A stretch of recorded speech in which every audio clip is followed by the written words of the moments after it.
Rais Samia ashiriki mkutano wa pili wa East Africa Community na SADC.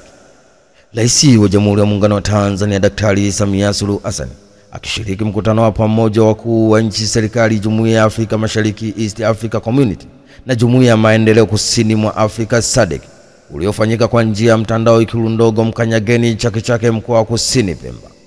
Mkutano huu ni wa pili kufanyika baada ule wa kwanza uliofanyika Februari 8 mwaka 2025 Ikulu jijini Dar es Salaam na ulihudhuriwa na wakuu wa nchi na serikali wafuatao: Rais William Ruto wa Kenya, Daktari Emmerson Mnangagwa wa Zimbabwe, Rais Cyril Ramaphosa wa Afrika Kusini, Rais Yoweri Kaguta Museveni wa Uganda, Rais wa Rwanda Paul Kagame na Rais Lazarus Chakwera wa Malawi, Rais Andry Joelina wa Madagascar, Rais Hakainde Hichilema wa Zambia, Daktari Samia Suluhu Hassan wa Jamhuri ya Muungano wa Tanzania pamoja na waziri wa Somalia pamoja na mawaziri kutoka Sudani Kusini na Angola. Ni taarifa kutoka huko Zanzibar. Rais wa Jamhuri ya Muungano wa Tanzania Daktari Samia Suluhu Hassan akishiriki mkutano wa pamoja wakuu wa nchi serikali Jumuiya ya Afrika Mashariki East Africa Community na Jumuiya ya Maendeleo Kusini mwa Afrika SADC uliofanyika kwa njia ya mtandao Ikulu ndogo ya Mkanyageni Chake Chake mkoa wa Kusini Pemba. ACT Wazalendo amuonya Amos Makalla. Katibu mkuu wa ACT Wazalendo Ado Shaibu amemwandikia barua msajili wa vyama vya siasa nchini akimtaka amchukulie hatua katibu wa siasa itikadi uenezi wa Chama cha Mapinduzi CCM Taifa CPA Amos Makalla kwa kauli aliyotoa mkoani Simiyu Machi 22 mwaka 2025 akikituhumu Chama cha Demokrasia na Maendeleo Chadema wakinaendesha lambe ili kupata fedha za kununua virusi vya Mpox na Ebola kisha uvisambaze nchi nzima kuzuia uchaguzi wa mwaka 2025. Imeandikwa na KM wa ACT Wazalendo Ado Shaibu amenukuliwa akisema: "Ninakuandikia barua hii kwa dhamana yako ya kusimamia na utekelezaji wa sheria na kanuni ya vyama vya siasa kwa mujibu wa kifungu namba 5 cha kanuni za maadili ya vyama vya siasa mwaka 2019. Katibu wa itikadi uenezi na mafunzo wa Chama cha Mapinduzi CCM Amos Makalla amekaririwa na vyombo vya habari akisema kwamba Chama cha Demokrasia na Maendeleo Chadema kinaendesha alambe ya kupata fedha za kununua virusi vya Mpox na Ebola kisha visambaze nchi nzima kuzuia uchaguzi mkuu wa mwaka 2025. Kwa maoni ya ACT Wazalendo, kauli hii ni ya kizembe, isiyo na msingi na inalenga kuzuia na kuleta taharuki kwa jamii. Kauli hii istafsiriwe kuwa ni kauli ya kuijumu au ujuma kwa Chadema, bali ni kauli ya ujuma kwa nchi nzima kitaswira na kiuchumi. Tujiulize, tunataka kutuma ujumbe gani kwa watalii na wawekezaji kwamba nchi ya Tanzania kuna chama kinajipanga kusambaza Ebola na Mpox na kwamba hakuna uhakika na usalama wa kiafya? Tunaiomba ofisi ya msajili wa vyama vya siasa umchukulia hatua kali katibu wa itikadi uenezi na mafunzo wa Chama cha Mapinduzi CCM Amos Makalla.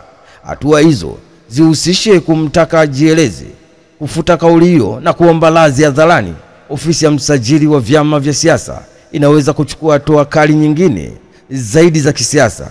Ninakutakia utekelezaji mwema wa majukumu yako pamoja na salamu za chama. Ni taarifa kutoka jijini Dar es Salaam. Hatimaye katibu mkuu wa ACT Wazalendo Ado Shaibu amemwandikia barua msajili wa vyama vya siasa nchini akimtaka amchukulie hatua katibu wa siasa itikadi uenezi wa Chama cha Mapinduzi CCM Taifa CPA Amos Makalla kwa kauli aliyotoa mkoani Simiyu Machi 22 mwaka 2025 akikituhumu Chama cha Demokrasia na Maendeleo Chadema wakinaendesha lambe ili kupata fedha za kununua virusi vya Mpox na Ebola kisha wavisambaze nchi nzima kuzuia uchaguzi mkuu wa mwaka 2025. John Heche atoa kauli. Makamu mwenyekiti wa Chama cha Demokrasia na Maendeleo Chadema Tanzania Bara John Heche amesema licha jeshi la polisi Tanzania kuzuia mkutano wao ambao ulipangwa kufanyika Mbalali mkoani Mbeya, amesema watarudi tena na kufanya mkutano katika eneo hilo. John Heche amesema hayo baada ya jeshi la polisi kuwazuia kufanya mkutano wa ndani pamoja na mkutano wa hadhara katika eneo la Mbalali, wakieleza kuwa barua yao ilionyesha watatakiwa kufanya mkutano Machi 24 mwaka 2025 na sio Machi 25 kama ambavyo wao walitaka kufanya hivyo.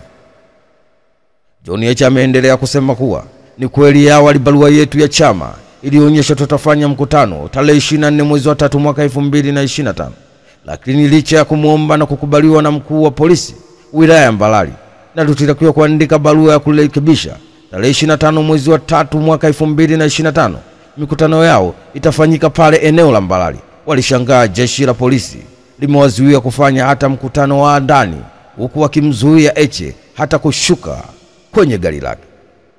Sababu zao ni zile ambazo hazina msingi wala mashiko yoyote.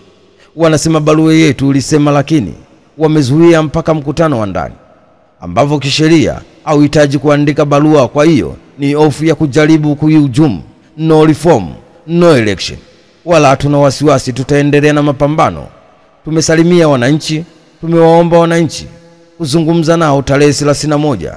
Tutarudi hapo kufanya mkutano. Ni taarifa kutoka Mbeya. Hatimaye makamu mwenyekiti wa Chama cha Demokrasia na Maendeleo Chadema Tanzania Bara, John Heche, amesema licha ya jeshi la polisi Tanzania kuzuia mkutano wao ambao ulipangwa kufanyika Mbarali mkoani Mbeya, amesema watarudi tena na kufanya mkutano katika eneo hilo.